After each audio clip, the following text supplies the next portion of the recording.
Hello everyone, my name is Thi Chambui. My pronunciation is her. I had a happy holidays and now I am happy to participate in this class with all you guys. My hobbies are walking and going to the gym. Also, I like to listen to the news in the morning and read books in my free time.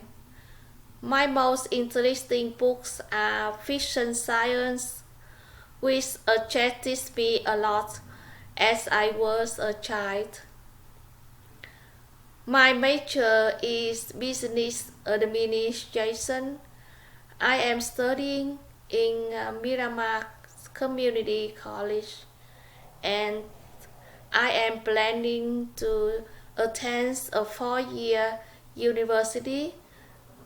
This class is so important to me because my major requires it. I hope to success in this class. Before, I didn't know about the word Chicano.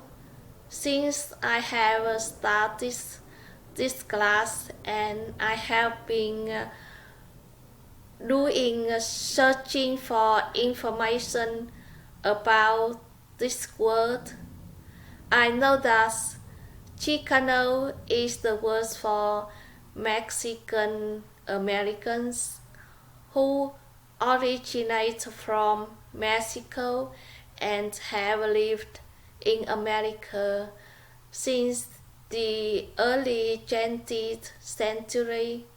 Thank you, everyone.